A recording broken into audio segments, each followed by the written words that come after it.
At 60, is love really over? Or just boarding late? What if your next chapter begins at 30,000 feet, resting on the shoulder of a stranger who just happens to be a billionaire CEO? Let's dive into a love story that proves it's never too late to be seen. Valerie Jones had packed light, not because she had fewer needs at 60, but because over the years, she had learned to carry only what mattered.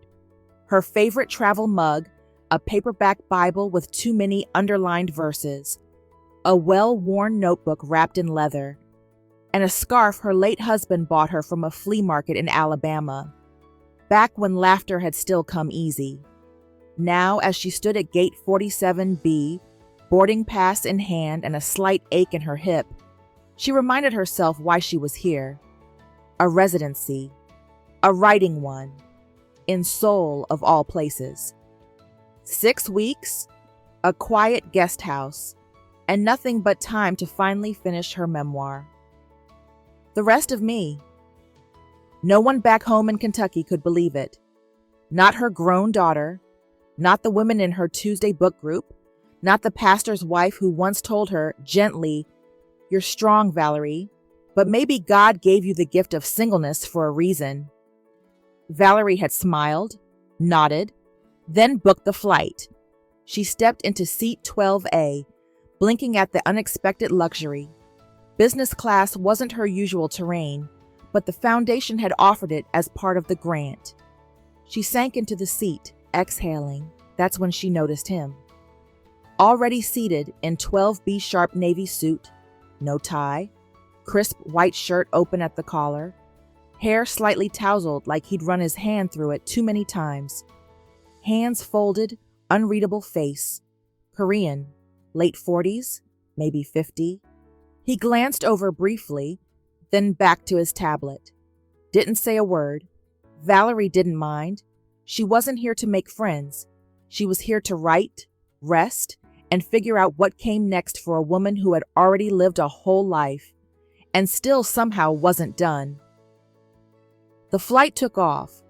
Dinner was served. She barely touched the food. Jet lag weighed heavy, but so did years of accumulated exhaustion. The kind no sleep seemed to reach. Not just from caregiving, from surviving, from being invisible in rooms full of chatter, from nodding politely through assumptions. She wrapped herself in her scarf, closed her eyes, and drifted. Kubok An didn't expect peace that night. He hadn't had a full night's rest in 3 years. Not since his marriage ended, not since the company merger, not since his father died, with nothing but a half-signed letter of apology folded in his drawer. He had boarded this flight for a quiet return to Seoul, alone. He didn't want small talk, didn't want to be recognized. But when the black woman beside him fell asleep, head tilted gently, breath slow and soft, and leaned slightly onto his shoulder, he froze. Every instinct said, "Shift away." He didn't, because for the first time in years, something in him, tense, frayed, battered, went still. Not in alarm, in quiet. Valerie would have been mortified if she knew, but she didn't stir. Kubok didn't move, not through the movie, not when the attendant whispered if he needed a blanket, not even when his arm began to numb slightly.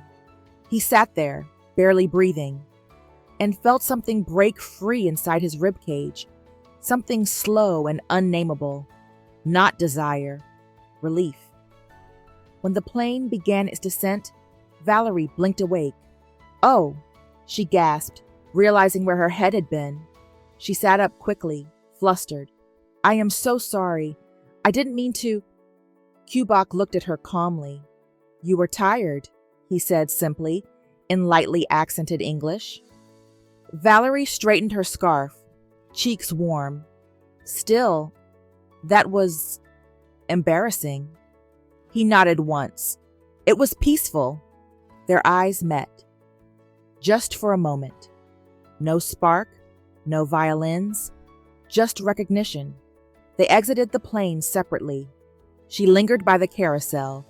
He disappeared into a sleek black car before his name could be called by a waiting assistant. Her suitcase came late. By the time she reached her ride, he was long gone, or so she thought. That night, in a corporate media monitoring office in Seoul, a social media assistant paused her scrolling. A photo had just been uploaded by a fashion blogger flying back from Dallas. It wasn't meant to go viral, just a candid of business class sleep goals. But it did, because in that image, Kyu-bok-an, notoriously private billionaire CEO of Mirai Energy, was sitting stiffly upright, with a woman peacefully asleep on his shoulder. No entourage, no tablet, just her. The caption, "The CEO who didn't move."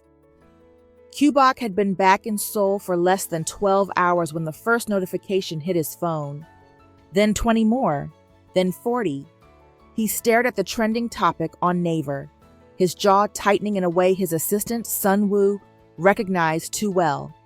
Hashtag CEO who didn't move. Hashtag Plain Angel. Hashtag Mirai Energy Chairman. There, at the center of it all, was the photo. The woman, peaceful, leaning into him. His shoulder, still, unmoving, almost protective. His expression, unreadable, almost gentle. Sun-woo cleared his throat. "Sir, we should issue a response. The image is, circulating in the business community. Some investors think—" "I know what they think," Kyu-bok said, sliding the phone onto his desk with controlled calm. "Draft a statement. Only facts. No rumors." "And the woman?" Sun-woo asked quietly. "Should we track her?" "No," Kyu-bok answered instantly. "She owes us nothing." His voice softened a fraction. "And she didn't do anything wrong." Valerie Guesthouse, Jongno. Valerie had no idea her peaceful sleep had become Korea's overnight discourse. She stepped out of the small Haenak guest house the residency had arranged, pulling her scarf tighter as the early autumn breeze brushed her cheeks. Seoul was vibrant. Lanterns swaying, street vendors stirring, the gentle hum of a city already wide awake. She felt lighter, rested. For the first time in years, she'd slept on a plane. Actually slept. Not the stiff, neck-aching doze she was used to, but a deep, bone-level rest that made her eyes brighter, her steps surer. She didn't remember much, only warmth, a steady presence beside her. She brushed it off. Just a moment, nothing more. The residency required them to spend a day exploring the city for a creative grounding. Valerie found herself drawn to a small neighborhood bookstore, the kind with wooden beams, quiet corners, and a wall of journals that made her heart flutter. She ordered a honey citron tea, opened her notebook, and began writing. If your heart is tired at 60, is that the same as giving up? Or is it simply asking to be carried for a while? She tapped the pen against her lip. "Excuse me." She looked up. For half a second, her breath caught. It was him, plain man. Same slightly tousled hair, same quiet intensity in his gaze, but now in a dark wool coat, phone in hand, as if he had run from something stressful straight into her booth. His eyes widened too, surprised, but not unpleasantly. "You," she whispered. He inclined his head. "Me?" He gestured toward the empty chair beside her. "May I?" "Only for a moment. I'm hiding from a meeting." She blinked. "Hiding? From what?" He checked his phone and sighed. "From people who never learned how to breathe." She laughed, warm and unguarded. That alone shocked him. He sat. "What brings you to Seoul?" he asked. "A writing residency," she answered. "I'm trying to finish a memoir." "A memoir." His voice softened. "That's brave." She tilted her head. "I don't know if it's brave. I think it's overdue." He nodded. Sometimes rest comes late. Valerie froze at the word. Rest. The plane. Her sleeping on him. Without planning to, she murmured, I hope I didn't inconvenience you on the flight. A quiet smile curved the corner of his mouth, one of the rarest expressions in his emotional vocabulary. No inconvenience, he said. It was the first calm I've had in months. She blinked. Really? Because I woke up embarrassed. No. His gaze held hers. I was grateful. Her cheeks warmed. Not romantically, but in the gentle way a woman feels when she realizes she was not a burden. They spoke for a long while. Books, her teaching years, his insomnia, her daughter, travel, courage, and the ache of starting over at 60. She noticed something else as they spoke. He did not treat her like an elderly woman. He didn't speak down to her. He didn't perform charm. He simply listened, and that pulled something open inside her. When his assistant finally tracked him down at the bookstore entrance, Kdrama stood reluctantly. I hope we cross paths again, Valerie said cautiously. He paused. Valerie Jones, he said slowly, as if memorizing the sound. I think we will. He left. Her heart fluttered, not like a teenager's, but like a tired woman remembering something she had forgotten. Possibility. At Mirai Energy headquarters, Sun-woo rushed into a conference room holding a tablet. Chairman, you need to see this. The board was already murmuring, passing phones down the table. A junior executive, bitter, ambitious, jealous of Kdrama's power, had submitted a report with a single, dangerous line attached. This woman is becoming a distraction. Beneath it, the bookstore photo of Kdrama and Valerie sitting together, his stillness, her smile, the warmth between them. The board members turned, not at the photo, at him. Kdrama's jaw locked, and in that split second, the calm Valerie had given him began to tremble. Because storms always start quietly. Chairman An, perhaps it's time you explain who she is. Morning came quietly to Seoul, but the quiet didn't last. Valerie stepped out of the guest house with her notebook tucked under her arm, planning to take a long walk along the river. She was halfway down the narrow street when a woman with a press badge approached her, too quickly, too eagerly. Excuse me, Ms. Jones? Valerie Jones? Valerie froze. Her first instinct was caution. Her second was confusion. Yes, she answered, polite but guarded. The reporter lifted her phone. Could you comment on your relationship with Chairman An? People are saying the plane photo wasn't the first time you two met. Is this a dash? Relationship?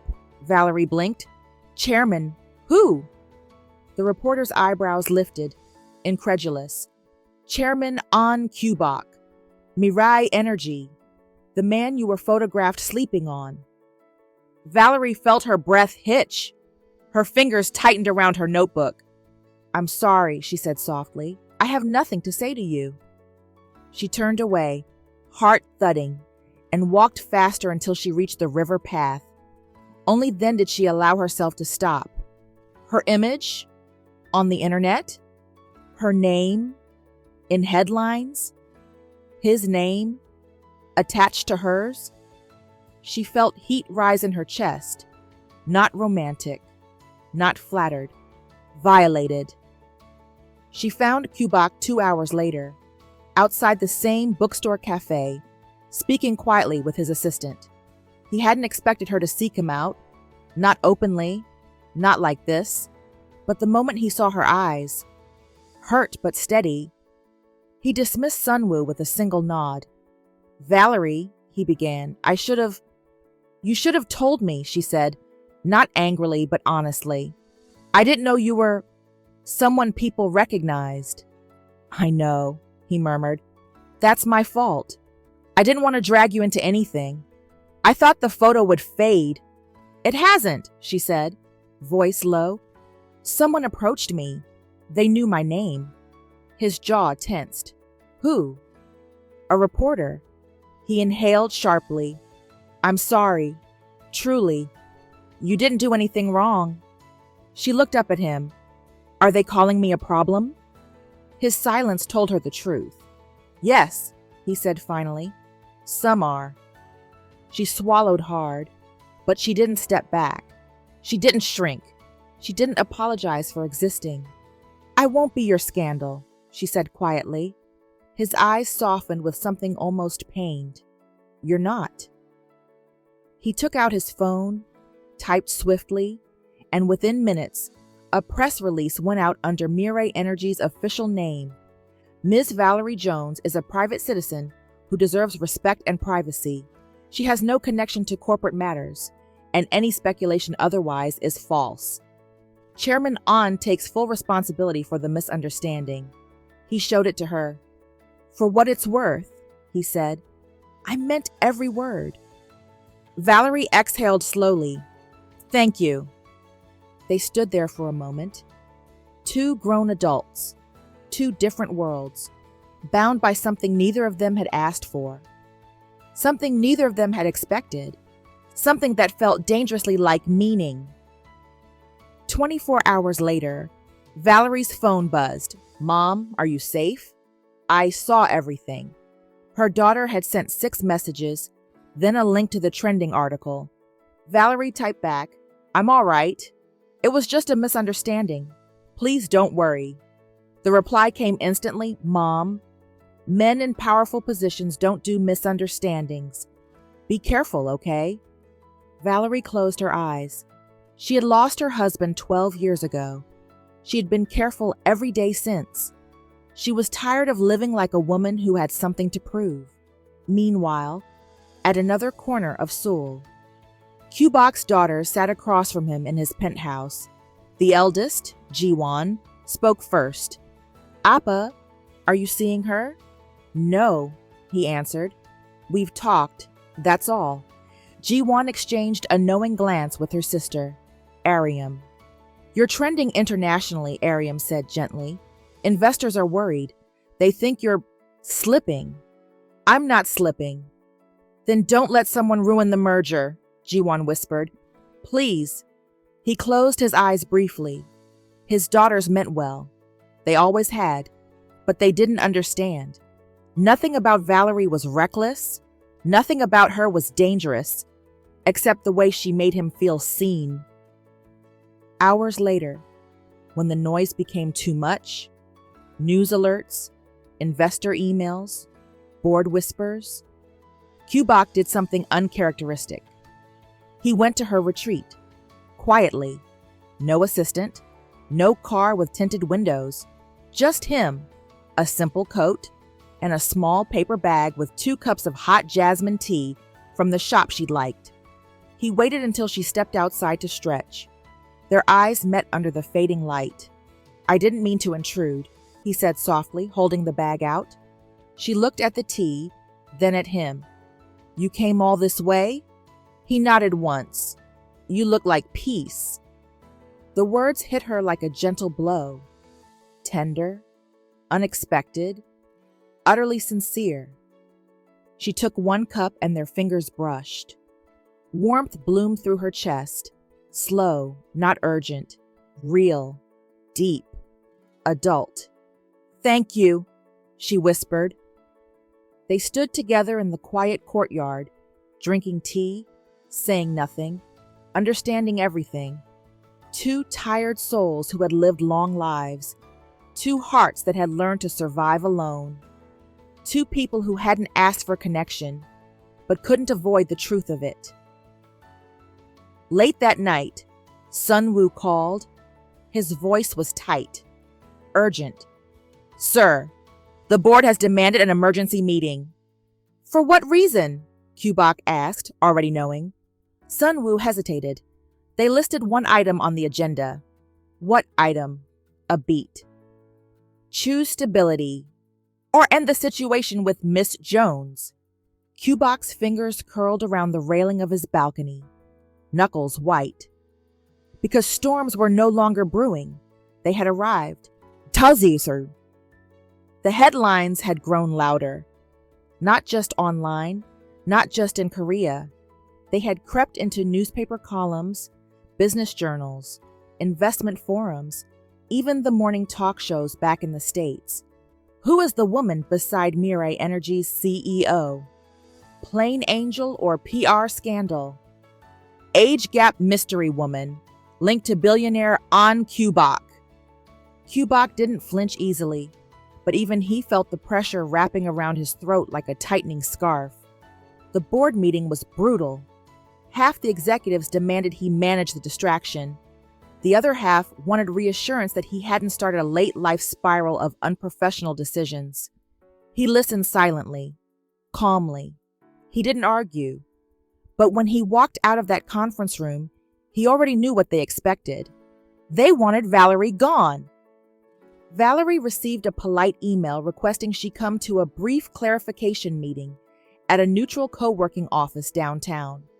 Naively, because she was kind, not foolish. She assumed it was about clearing her name. But when she stepped into the room, 2 men were waiting. Suits too stiff, smiles too tight, a printed agreement already on the table. "Ms. Jones," one began, "this is simply a routine procedure. The chairman's public image is delicate at the moment. We want to compensate you fairly for the trouble this has caused." "Compensate me?" Valerie repeated slowly. "Yes," the man said. "A non-disclosure agreement and a small settlement to help you move on discreetly." Her lungs deflated. Heat rose in her spine, an anger she hadn't felt in decades. Not even when she buried her husband, not even when she lost her mother. This was different. This was insult, wrapped in politeness. She stood so suddenly her chair scraped the floor. "I don't need your money," she said, eyes steady, voice low. "And I don't need instructions on how to disappear." "Ma'am." "No," she cut in. "I'm not for sale, and I won't be handled." She picked up her purse, straightened her scarf, and walked out before they could say another word. Outside, she exhaled hard, hands trembling, but spirit unbroken. For 60 years, she had survived more than these men could imagine. She would not let them cheapen her. Kubok found her at the river an hour later. She was sitting on a bench, arms folded, jaw clenched. She didn't look at him when he approached, didn't soften, didn't rise. "Valerie," he said quietly, standing beside her. She finally lifted her gaze to him. "Your people tried to buy me off." His shoulders lowered, not in defeat, but in shame. "I know. You knew they would do it?" He sat beside her, leaving a respectful inch of space. "I suspected. They're protecting the merger. They're afraid." "And you?" she asked. "What are you afraid of?" He didn't answer immediately. The Han River moved quietly behind them. Seoul's evening lights shimmered in their reflection, the kind of soft glow that made the world feel briefly gentler. "I didn't mean to meet you," he said finally, voice deep and honest. "That day on the plane, it wasn't planned. It wasn't convenient. It wasn't wise." She swallowed. "But now," he continued, "now I mean to keep you." Something trembled in her chest. Something equal parts hope, fear, and wonder. But she wasn't 20. She wasn't naive. She wasn't someone who could be swept up in a fantasy and then dropped when the world turned cold. She met his gaze head on. "I'm not afraid of being alone," she whispered. "I've done alone. I've survived alone. I'm afraid of being a reason you shrink." His breath shook. So slightly she almost missed it. "You don't make me smaller," he said. "You make the noise quieter." For a moment they just sat there. 2 grown people who had carried lifetimes of burdens, finding unexpected gentleness in each other's company. He reached for her hand, and the moment her fingers slipped into his, something inside her unclenched. Maybe she wasn't too old for this. Maybe she wasn't too late. Maybe peace had waited for her too. That night, long after Valerie returned to her guest house, her email pinged. From her editor. Subject: regarding your memoir contract. She opened the message with a smile, only for it to die instantly when she read the words. Given recent publicity surrounding your image with a high-profile CEO, the board has expressed concern. They believe the narrative surrounding your memoir may now appear opportunistic. We are suspending your contract pending review. Valerie's hand flew to her mouth. Her book, her dream, her residency, pulled. Because of a photo she hadn't even known was taken. She closed the laptop slowly. Her breath hitched. For the first time since arriving in Korea, tears touched her eyes. Not of weakness, but of deep, quiet hurt. She whispered one sentence into the empty room. I didn't ask for any of this, but the world didn't care. Across the city, at nearly the same moment, Kubok's phone buzzed. Board directive, emergency meeting tomorrow. Agenda, your future, and hers. He stared at the message, then at the lights of Seoul, and his heart tightened with the truth. This was no longer a storm. It was a line in the sand. The boardroom at Mirai Energy's headquarters was known internally as the Iron Room. Not because of its steel walls or the titanium alloy used in its reinforced glass. No. The name came from the way men's voices stiffened inside it, the way fear disguised itself as logic, the way no one raised a hand unless it had been rehearsed beforehand. Kubok Arn had walked into this room 1,000 times before, but never like this, never with the eyes of the entire nation waiting on the outcome, never with her name hanging like a thread above his title. The board members were already seated, their suits impeccable, expressions unreadable. Some glanced at their tablets. Some avoided his eyes. All of them waited. At the head of the table sat Director Kim, one of the longest-standing members, lean, composed, and quietly ruthless. Chairman An, he began, voice clipped, we've convened under executive protocol. You've been asked to justify your position in light of ongoing public discourse surrounding your private associations. Kubok said nothing. The silence was strategic, calculated, weighted. Director Kim folded his hands. Our concern is simple.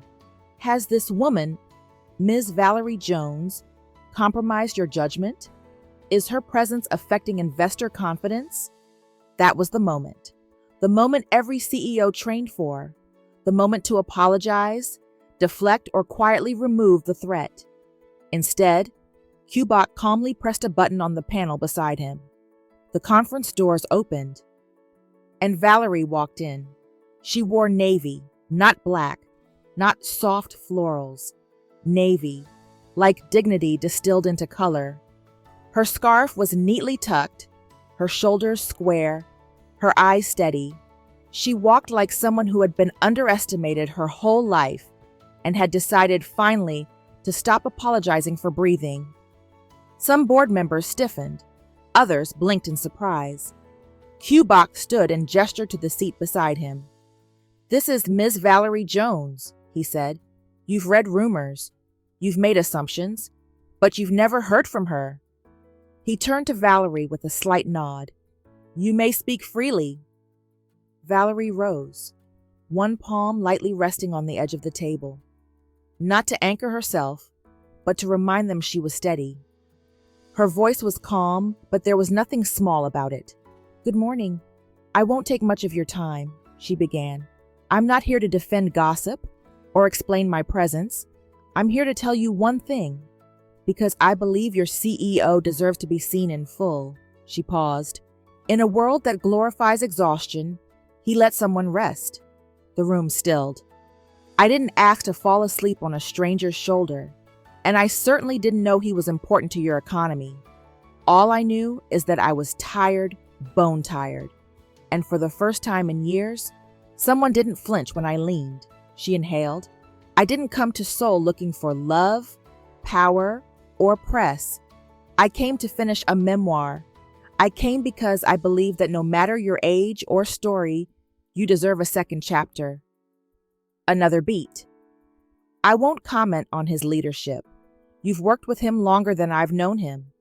But if you think his greatest threat is a 60-year-old woman with a notebook and a soft voice, maybe you've forgotten what leadership really is. She folded the paper she had written her remarks on, then met every set of eyes around the table. Grace isn't weakness, she said, and rest isn't failure. It's clarity. He gave me that. And from what I've seen, he leads from that same place. She sat. Kubok didn't say a word. He didn't need to. The board shifted uncomfortably. For once, they had nothing to counter.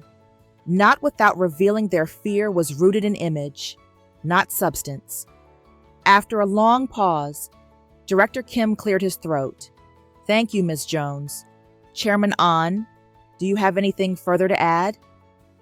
Kubok stood slowly, and then, with the quiet force that had once earned him the nickname the Storm Without Thunder, he spoke. Yes. He turned to the data screen behind him and pressed another button. A new graph appeared, merger projections versus reality.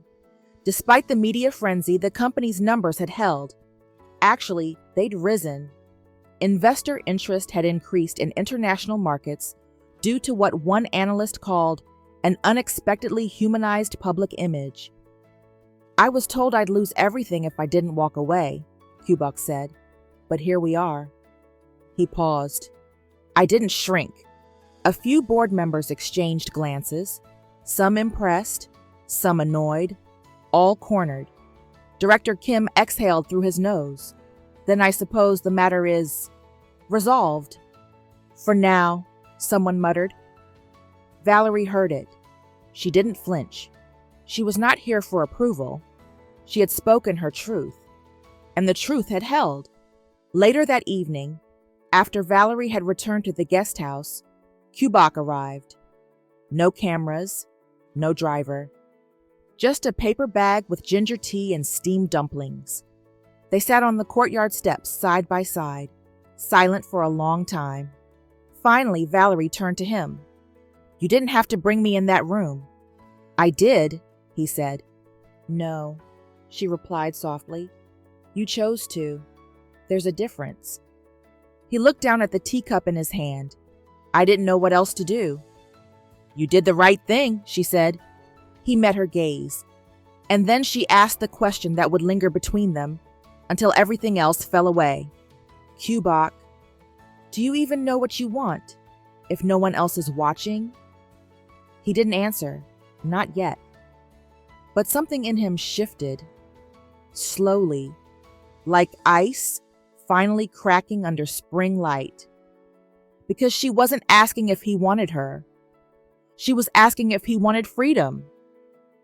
There was a quiet that lived in Kentucky, not the cold silence of power, but the slow hush of porch swings and cicadas, of dew on tomatoes, of women saying, "Bless your heart," with a knowing smile.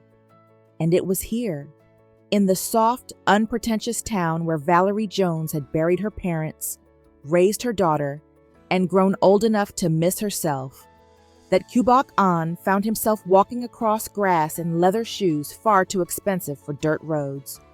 He had come willingly, not as a CEO, not as a man trying to prove something, but as a man finally answering a question she had asked in Seoul. Do you even know what you want, if no one else is watching? He wanted this, to see where her laughter lived, to walk the same aisles in the old church where she once played piano, to know the version of her that existed without press releases, bodyguards, or boardroom politics. So when she asked, "Would you come with me?" he didn't hesitate. He simply said, "Yes." Valerie's house sat on a quiet curve just outside town. A small white cottage with peeling shutters, wind chimes on the porch, and a garden that had survived grief, drought, and 2 decades of soul-searching. Kubok had stood at the edge of hedge-fenced gardens before, carefully manicured, trimmed into submission. But this garden was different. It was wild and deliberate. Purple sage beside rosemary. Tomatoes ripening unevenly. A crooked swing hanging from a tree thick with age. He followed her between rows of green beans and summer squash as she spoke of seasons, mistakes, and the year she gave up on marriage altogether.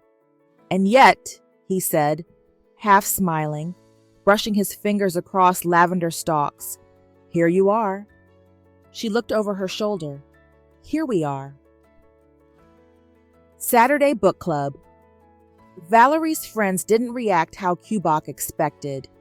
They weren't starstruck. They weren't suspicious since they were Southern, polite, witty, sharpened by life and softened by faith. Her friend Lena, tall with silver locks and mischief in her eyes, leaned over the table after introductions. "So, Mr. An," she asked, "do you have a Bible verse that grounds you, or are you still looking?" Kdrama blinked, taken off guard, but then surprised himself by answering. "James 1, verse 19, he said. "Be quick to listen, slow to speak, slow to anger." Valerie raised her eyebrows. "That's my favorite," she whispered. The rest of the afternoon passed in coffee and lemon cake and unapologetic questions. But Valerie saw something new in Kdrama's posture. Not defense, ease. On Sunday, he cooked, not a hired chef, not catered, just Kdrama, in Valerie's narrow kitchen, sleeves rolled, brow furrowed, stirring a pot of bulgogi stew with hands that had once signed billion-1 deals before breakfast. Valerie watched from the door, laughing when he splashed soy sauce onto his crisp white collar. "Do you even know what you're doing?" she teased. "I'm feeding people," he said. "That's enough." That night, 8 of Valerie's friends filled the house. They brought pies, folded napkins, and memories. And Kdrama, normally quiet, methodical, exact, stood in her kitchen passing out rice bowls with a grin crooked from real joy. She had never seen him like that, and she knew then. This wasn't infatuation. This was rooted. The next morning, Valerie sat at her small desk by the window and opened a new document. For weeks she hadn't written. Not since the book deal was suspended, not since her name became a question mark instead of a comma in her own story. But now, the words returned. She titled the first page, "The Day I Was Seen." And as she typed, Kdrama stepped into the doorway, tea in hand, gaze soft. "I heard the keyboard," he said. "You heard history," she replied. He came behind her and placed a hand gently on her shoulder. "May I read it?" "Not yet," she said with a smile, "but you're in it." They sat on the porch that evening. No press, no eyes, no soul skyline, just fireflies blinking lazily in the warm dusk. Valerie leaned her head back against the wooden post. "You know, I never thought I'd have this again. Someone to share silence with." Kdrama turned to her slowly. "You didn't arrive late, Valerie," he said. She blinked, heart tightening. "You arrived," he whispered, "right on time." She didn't speak. She only reached for his hand. And when he lifted her fingers to his lips, kissed the back of her hand like it was sacred ground, she knew. This was not the same kind of love she'd had before. This was new, earned, grown, holy. And she didn't need to be young to deserve it. Unbeknownst to either of them, a car had parked 3 houses down. In it sat Jiwon, Kdrama's eldest daughter. She hadn't called ahead, hadn't planned to follow, but after weeks of headlines and confusion, she had needed to see it for herself, to know if it was real, if her father had truly chosen this small-town woman over legacy, power, and image. She adjusted the zoom on her phone, and through the open window of Valerie's porch, she saw it. Her father, smiling, kissing Valerie softly under the porch light. Ji-won's breath caught, and in that moment she realized this wasn't going away. Ji-won had barely slept. All night she sat in the rental car outside Valerie's cottage in Kentucky, replaying the sight she had witnessed, the soft kiss under the porch light, her father's hand resting protectively at the small of Valerie's back, the gentleness in his smile. She had never seen him smile like that. Not after her mother. Not during the divorce. Not even during victories. It terrified her. The next morning, she confronted him on the porch while Valerie was tending to the garden. "Appa," she said, voice taut, "do you realize what you're asking us to accept?"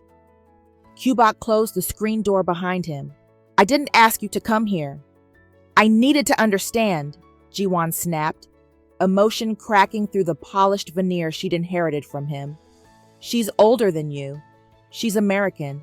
She's not part of our world. She isn't what people expect of the An family." His expression didn't soften, but it did deepen. "Then they expect too little," he said. She exhaled shakily. "What about the company? The merger? The board is already panicking. And you came here with her, to Kentucky. Like, this is simple." "It's not simple," he said quietly. She threw up her hands. "Then why are you making it harder?"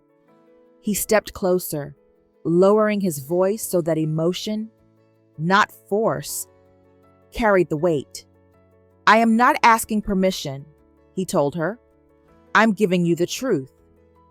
Ji-won shook her head, blinking against rising tears she didn't want him to see. "You've changed." "No," he said, looking toward Valerie in the garden, sunlight brushing her shoulders. "I finally stopped pretending I'm fine." She followed his gaze, seeing something she had refused to acknowledge. Her father wasn't confused. He wasn't spiraling. He wasn't being impulsive. He was alive. And she didn't know what to do with the father who had come back to himself. Valerie was kneeling between tomato vines when Lena and Jessa, her closest book club sisters, walked through the gate without knocking, because Southern women didn't knock when worry was urgent. Lena crossed her arms. "Val, are you sure about this?" Jessa nodded, face gentle. "Honey, we love you, but you are dating a man whose name is printed in 3 languages. That's not small." Valerie wiped soil from her palms and sat back on her heels. "I know." "You could get hurt again," Lena warned softly. "You know how the world treats us when we love outside the expected lines." Valerie looked up. Her hair was tied back. Her heart was steady.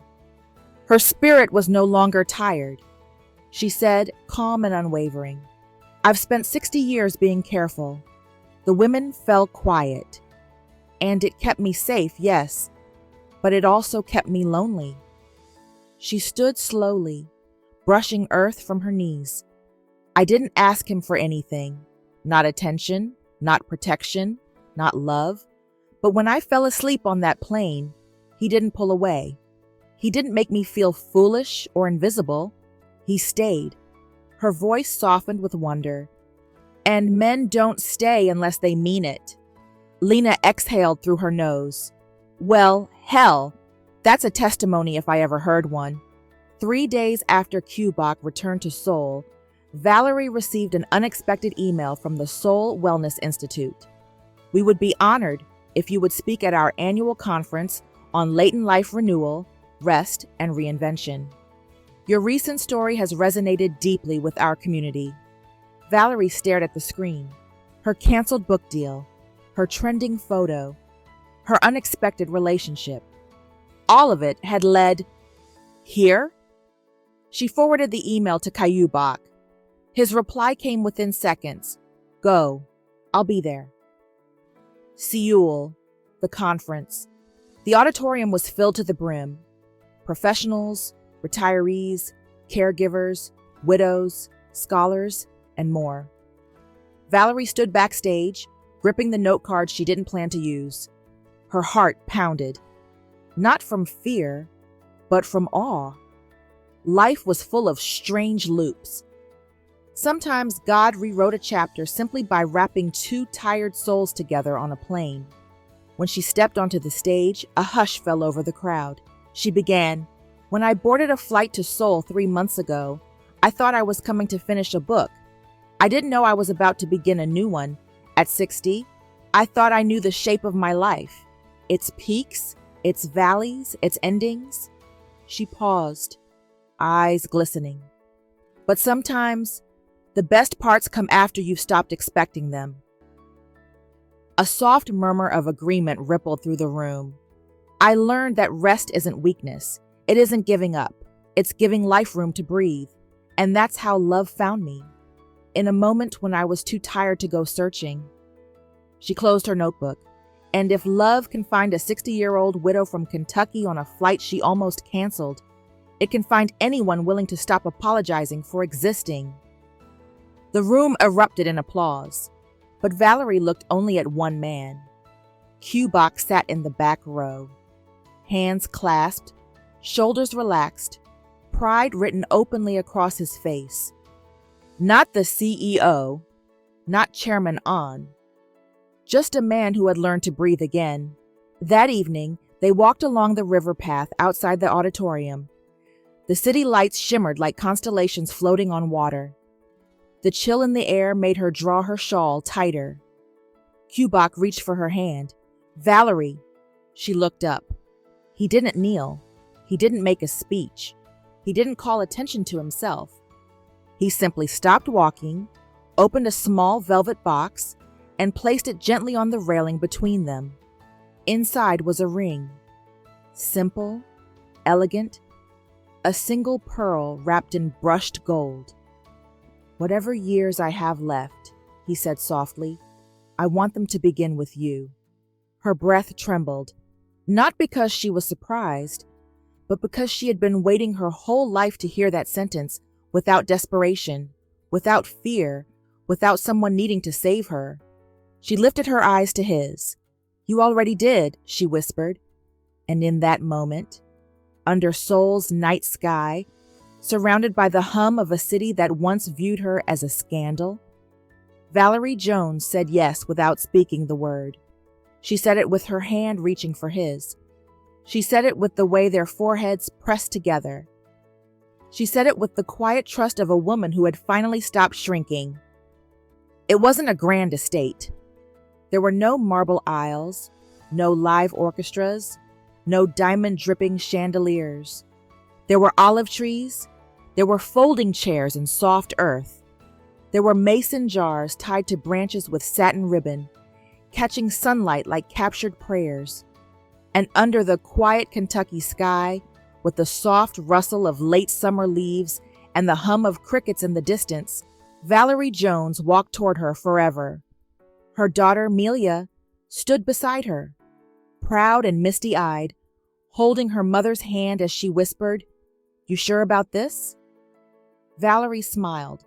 "Baby, I've never been more sure of anything, except the day I brought you home from the hospital and told you we were going to be okay. And we were." Melia grinned. "And you still are." The aisle was a simple grassy path beneath the olive trees. Guests sat on wooden benches, fans in hand, wiping away tears and sweat in equal measure. Valerie's book club sisters wore their Sunday best and dabbed their eyes every time the wind shifted the veil. At the end of the aisle stood Kdrama, a man not in a designer tuxedo, but in a cream linen suit, sleeves rolled slightly, collar unbuttoned, and a look on his face that said every version of him was waiting for this. He looked like peace personified, not because everything was perfect, but because everything was finally true. As Valerie stepped closer, he didn't blink, didn't shift, didn't even breathe too deeply.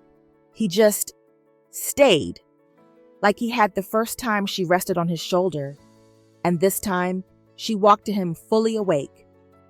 Kdrama's daughters stood to the side, Jiwon and Ariam, one holding a small ring box, the other adjusting her father's boutonniere with the quiet precision of daughters who had finally made peace with the man they thought they lost. When Valerie reached the front, Jiwon stepped forward. Their eyes met. "I don't understand everything," Jiwon said softly, "but I see how he looks at you. And I've never seen him that alive." Valerie nodded. "I see him too." She turned to Kubok and took his hand. The officiant, an old friend of Valerie's from church, cleared his throat and smiled with reverent warmth. "We are gathered today to witness the sacred vow between two souls who found each other, not in their youth, but in the fullness of their becoming." Valerie's breath caught, because yes, this wasn't a beginning like the ones she'd seen in movies. This was a becoming. For their vows, Valerie went first. "I never thought I'd wear white again," she said, voice clear, eyes glistening. "Not because I didn't want to, but because I thought the world had stopped looking at women like me as someone to choose.